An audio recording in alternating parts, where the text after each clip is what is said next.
जय हिंद साथियों। जैसा कि आप लोगों ने अभी तक कई सारे चैनल्स पर इस न्यूज़ को ज़रूर सुना होगा कहीं ना कहीं कि 500 के नोट पर एक बार फिर से खतरा मंडरा रहा है। क्या 500 का नोट जो है वो फिर से डेंजर जोन में जा रहा है या फिर से 500 के नोट पर गवर्नमेंट बैन लगा सकती है? आखिर अचानक से 500 के नोट को लेकर के इतने सवाल क्यों खड़े हो रहे हैं? ऐसा क्या हुआ है 500 के नोट के साथ जो सभी को एक बार सोचने पर मजबूर कर रहा है कि वो 500 के नोट को घर में रखें या फिर खर्च करें?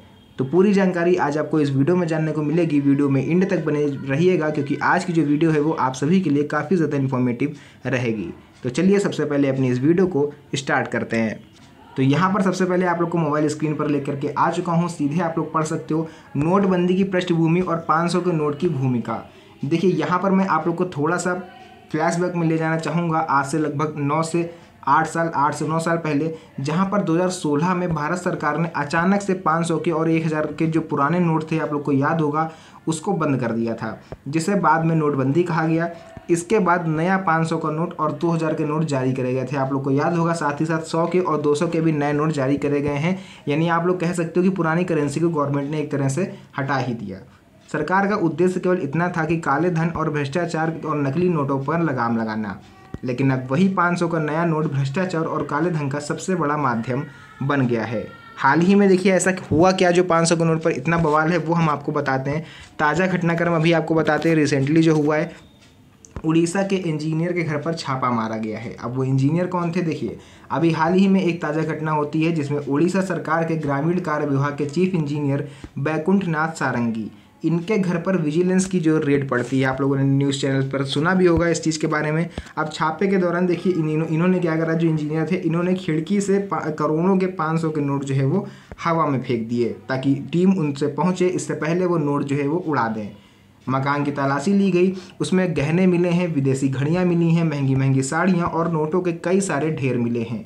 और केवल ढेर ही नहीं मिले हैं, इतने ज़्यादा ढेर मिले हैं कि किसी भी व्यक्ति के द्वारा उन्हें हाथ से गिन पाना नामुमकिन सा है। इसी वजह से नोटों की गिनती करने के लिए इतनी ज़्यादा रकम थी कि काउंटिंग मशीनें मंगानी पड़ी। टोटल 11 नोट काउंटिंग मशीनें मंगाई गई हैं SBI की तरफ से, ताकि इन नोटों को सही से और अच्छी तरह से जल्दी और कम समय में गिना जा सके। अब आप लोग खुद समझ सकते हो कि कितने बड़े स्तर पर नोट मिले हैं। यह घटना सिर्फ एक व्यक्ति के भ्रष्टाचार की नहीं बल्कि 500 के नोट की भूमिका को भी उजागर करती है। अब आपको हम थोड़ा सा बताते हैं कि आखिर 500 के नोट में और काले धन का आपस में क्या संबंध है। पिछले कुछ वर्षों में जितने भी बड़े छापे पड़े हैं उनमें सबसे ज़्यादा जो नोट बरामद हुए हैं वो 500 के ही हैं। कुछ घटनाएं मैं आपको बताता हूं। कांग्रेस सांसद धीरज साहू के घर पर छापा पड़ा था, जहां पर 350 करोड़ के आसपास नोट पकड़े गए थे और इसमें लगभग बात करें तो 130 करोड़ के आसपास केवल 500 के नोट थे।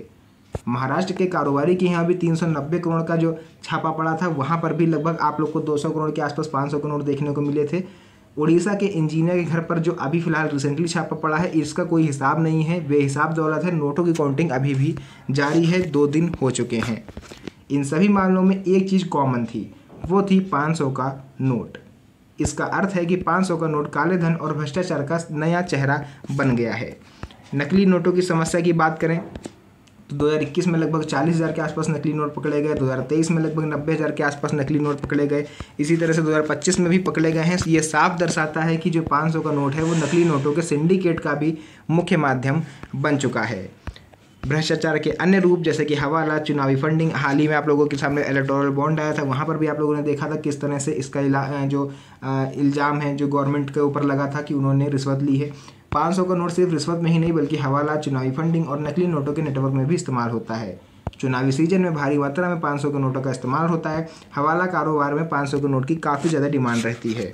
तो अब हम लोग उस चीज़ पर बात करने वाले हैं जिस पर मैंने आपको बताया था, क्या सच में नोटबंदी गवर्नमेंट करने जा रही है और गवर्नमेंट के पॉइंट ऑफ व्यू इस पर क्या है।